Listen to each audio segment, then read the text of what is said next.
میں نہیں مانتا اس بندے کو دیندار جو صرف کل والے دن دیندار ہوتا ہے۔ آج اگر دوائی کڑوی لگے تو کھا لینا، میں نہیں مانتا اسے دیندار جو میلاد والے دن ٹوپی پہن کے اسٹیج پہ آ جاتا ہے۔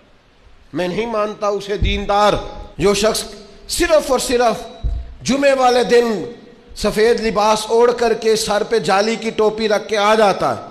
میں اسے دیندار مانتا ہوں جس کی بیٹے کی شادی ہوتی ہے پھر وہ دیندار ہوتا ہے، جس کی بیٹی کا نکاح ہوتا ہے پھر وہ دیندار ہوتا ہے۔ میں اسے دیندار مانتا ہوں جب تجارت کرے تو دیندار ہوتا ہے، جب لین دین کرے تو دیندار ہوتا ہے۔ میں اسے دیندار مانتا ہوں جو اپنی ڈیوٹی پہ کھڑا ہو تو پھر رسول اللہ کے دین کا وفادار ہوتا ہے۔ یہ کیا بات ہوئی؟ مسجد میں تو سب دیندار ہیں، کل 10ویں والے دن تو سارے دیندار ہیں۔ یہ کیسا مزاج ہوا کہ آپ سب جگہ چل جاتے ہیں؟ داتا گنج بخش علی حجویری رحمۃ اللہ علیہ، میں رات کشف المحجوب دیکھ رہا تھا، داتا صاحب نے عجیب بات لکھی ہے۔ داتا صاحب فرماتے ہیں جب تک نبی پاک علیہ السلام نے اعلان نبوت نہیں نہ فرمایا تھا اس وقت تک صادق بھی کہتے تھے، امین بھی کہتے تھے، صلہ رحمی کرنے والا بھی کہتے تھے یہ تو غریبوں کا بوجھ اٹھاتے ہیں۔ جتنی دیر تک رسول پاک علیہ الصلوۃ والسلام نے لا الہ الا اللہ کی دعوت نہیں دی تھی اتنی دیر تک کہتے تھے ان جیسا کوئی نہیں، شرافت، نفاست، پرہیزگاری ہر چیز ہے۔ جس دن حضور نے فرمایا کہ تمہارے بت جھوٹے ہیں، تمہارے نظریات ٹھیک نہیں ہیں، تمہیں بدلنا چاہیے، داتا صاحب لکھتے ہیں جس دن کہا کہ تمہارا یہ رویہ ٹھیک نہیں ہے، وہ جو صادق تھے انہی کو معاذ اللہ جادوگر کہنا شروع کر دیا، جن کو کل تک امین کہتے تھے انہی کو شاعر کہنا شروع کر دیا، جن کو کل تک آنکھوں کا تارا سمجھتے تھے ان کے خلاف تلواریں اٹھا لی۔ خود احتسابی کرنی کتنی کو ہے، تھوڑا سا حساب کرنا ہے، تھوڑا زیادہ کرنا ہے، ایک دن کا کرنا ہے، ساری عمر کا کرنا ہے، کتنا کرنا ہے، اور کرنا ہے تو کس طرح کر کے کرنا ہے، پائی کا حساب کرنا ہے کہ موٹا موٹا کرنا ہے۔ خود احتسابی کرنی ہے تو کتنی کرنی ہے اور کس انداز میں کرنی ہے۔ تو حضرت میمون بن مہران رحمت اللہ تعالی علیہ ان کا ایک قول آپ کو سناتا ہوں، یہ کیسی کرنی ہے، کس طرح کرنی ہے، کسی تشریح کی ضرورت نہیں رہے گی۔ حضرت میمون بن مہران رحمت اللہ تعالی علیہ ارشاد فرماتے ہیں کہ بندہ اتنی دیر تک پرہیزگار نہیں ہوتا، متقی نہیں ہوتا جتنی دیر تک اپنا محاسبہ بھی اس طرح نہ کرے جس طرح اپنے مخالفوں کا محاسبہ کرتا ہے۔ جس طرح ان کے بارے میں روز پوچھتا ہے نا یہ کماتا کہاں سے ہے، لگاتا کہاں ہے، دیکھو یہ اس کا پتہ کرو، جس طرح اپنے مخالفوں کا پورا حساب کرتا ہے نا پائی کا، جب تک اتنا حساب اپنا نہ کرے پرہیزگار نہیں ہو سکتا۔ اس سارے خوبصورت ماحول میں دعا کریں اللہ فلسطین کے مسلمانوں کو بھی خوشیاں عطا کرے، اللہ تعالی ہمیں وہ وقار دے، اسلام کو پھر سے عروج عطا کرے، مسلمان حکمرانوں کو غیرت ایمانی اور جذبہ جہاد عطا کرے، اور عالم اسلام کو منظم کر دے تاکہ یہ جدھر نکلے پھر سے اللہ تعالیٰ عروج اور باکپن ان کا مقدر کرے۔ میرے عزیز، رمضان کی راتیں ہیں، سحری میں اٹھنا ہے، بڑا رول لیا امیروں کے سامنے، مالداروں کے سامنے، تگڑے رشتہ داروں کو مائل کرنے کی بڑی جد و جہد کر لی۔ کچھ وقت سحری میں اٹھ کے رب کے حضور نہ روئیں، کچھ وقت سحری میں سجدہ لمبا نہ کریں اس کی بارگاہ میں، کچھ دعائیں اس کے حضور نہ مانگیں۔ میں کہوں گا ماؤں سے پریشان ہیں بیٹے، سحری میں دامن پھیلا دو رب کی بارگاہ میں۔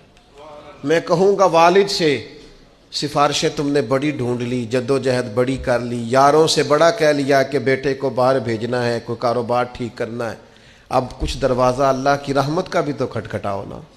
اور میرے نبی پاک علیہ السلام نے گارنٹی دی ہے، فرمایا ماں باپ اولاد کے لیے جو بھی مانگے اللہ اپنے فضل سے عطا فرماتا ہے۔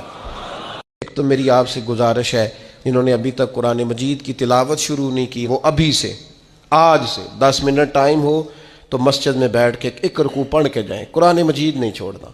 رمضان کا تعارف یہ ہے کہ شہر رمضان الذی انزل فیہ القرآن، تو قرآن مجید سے دلچسپی۔ دوسری میری گزارش ہے راشن بانٹنے والوں سے بھی کہ مہربانی کریں لائنوں میں لگانا چھوڑ دیں، اور لینے والوں سے بھی میری عرض ہے کہ اللہ تعالیٰ سارا سال عطا کرتا ہے، 3-4 ہزار کے لیے کیوں اپنے آپ کو آپ تکلیف میں ڈالتے ہیں، سارا سال اللہ دیتا ہے۔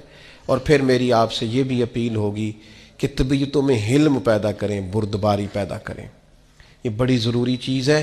مثبت سوچیں لائیں، روزہ ہماری تربیت کرتا ہے. اور پھر آپ سے یہ بھی اپیل کروں گا، رمضان شریف کی مقدس گھڑیوں میں صرف اپنے لیے نہیں سوچیں، امت کے لیے سوچیں، بالخصوص فلسطین کے مسلمانوں کے لیے. کم از کم دعا مومن کا ہتھیار ہے، وہ تو جم کے کریں اللہ کے حضور.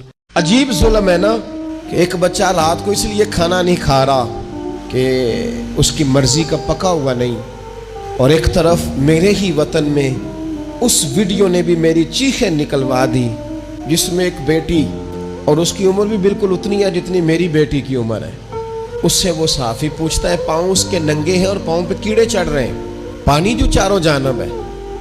تو اس سے پوچھتا ہے پتر کیا چاہیے؟ وہ کہتی ہے صرف روٹی کھانی ہے، کوئی مطالبہ نہیں، کوئی مطالبہ نہیں. روٹی دا دکھ نہ پوچھو، یہ روٹی بندہ کھا جاندی جی، روٹی بندہ کھا جاندی.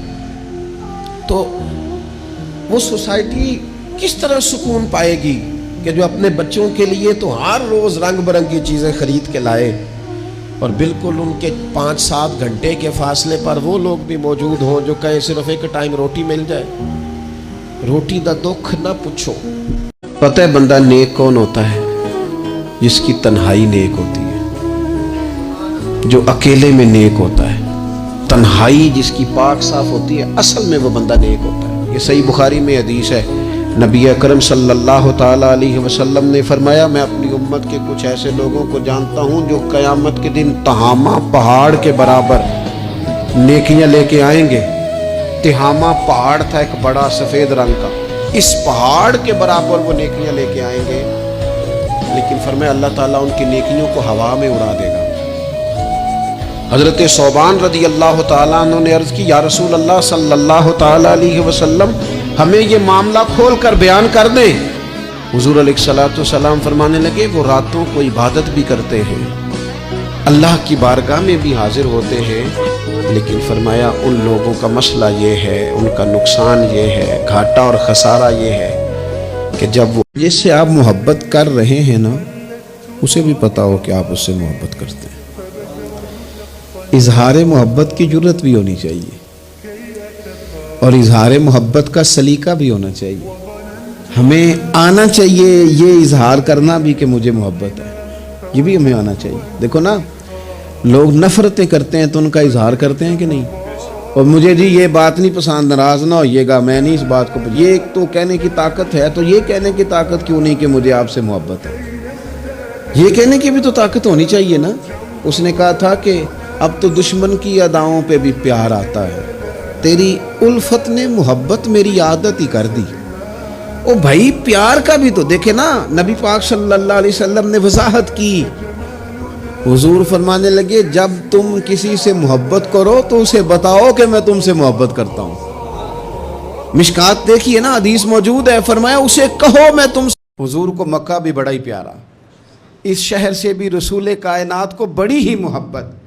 لیکن پتہ ہے مسلمانوں کو مدینے سے اتنا پیار کیوں ہے؟ یہ محبت ذاتی نہیں، یہ بھی خدائی ہے. یہ نہ اللہ کی دی ہوئی، مالک کی عطا ہے. حضور نے دعا فرمائی مدینے کی محبت کے لیے. نبی پاک نے، جو ہمارے سینے مچلتے ہیں، دل تڑپتے ہیں، ہماری اولادیں روتی ہیں، ہم سب کچھ قربان کر کے بھی اس شہر نور میں جانا چاہتے ہیں، تو یہ خدائی فیصلہ ہے، اللہ کی پیدا کی ہوئی محبت ہے.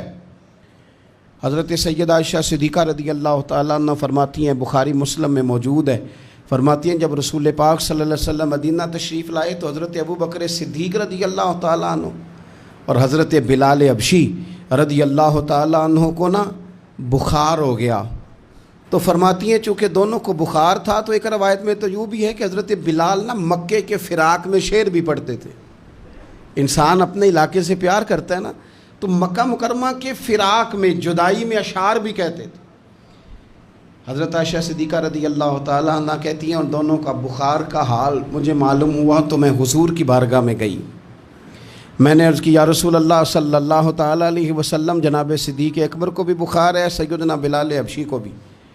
میرے دوستو چاہیے تو یہ نا کہ بیماری کی اطلاع ملے تو شفا کی دعا ہو، پر کریم محبوب دلوں کے حال جانتے ہیں نا.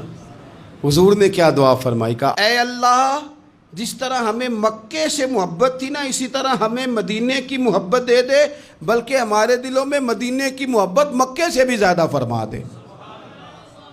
یہ دعا حضور نے مانگی تو مومنوں کے دلوں میں پیار ہے مدینے کا، یہ نبی پاک نے مانگا اللہ سے، دلوں میں پیار ہے، دل کھچے چلے جاتے ہیں جنہوں ویک کے ٹھر دیاں اکھیاں نے، جنہوں ویک کے ٹھر دا سینہ ہے۔ ربا تیری ساری خدائی ہے پر ایک کی تے شہر مدینہ ہے، ربا تیری ساری خدائی چ ایک کی تے شہر مدینہ ہے، تیری ساری خدائی چ ایک کی تے شہر، جنہوں ویک کے ٹھر دیاں اکھیاں نے، جنہوں ویک کے ٹھر دا سینہ ہے، ربا تیری ساری خدائی چ ایک کی تے شہر مدینہ ہے۔ رسول پاک صلی اللہ علیہ وسلم نے دعا فرمائی، اللہ ہمارے دلوں میں مدینے کی محبت پیدا فرما دے، اور پھر فرمائے اے اللہ مدینے کو صحت مند شہر بنا دے، اور فرمائے اس بخار کو نا یہاں سے منتقل کر دے، جوفا کی طرف بھیج دے، اس بخار کو نکال دے، اس کو صحت مند۔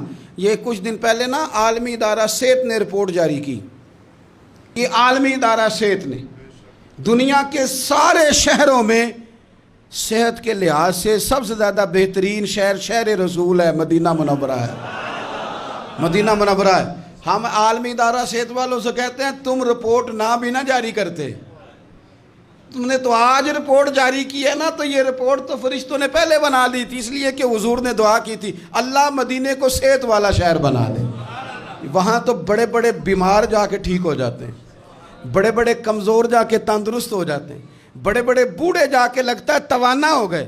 وہ تو شہر ہے، کیا باتیں ہیں اس شہر کی، کہ اللہ تعالیٰ نا کسی بندے کا درجہ بلند کرنے کا ارادہ فرماتا ہے، لیکن اس کے اعمال اس طرح کے نہیں ہوتے کہ اس کا درجہ بلند کیا جائے۔ اب رب کیا کرتا ہے، اللہ تعالیٰ اس کو مال کی، جان کی، اولاد کی کسی مشکل میں ڈال دیتا ہے، اس مصیبت پر وہ بندہ صبر کرتا ہے تو اللہ تعالیٰ اس کا درجہ بلند فرما دیتا ہے۔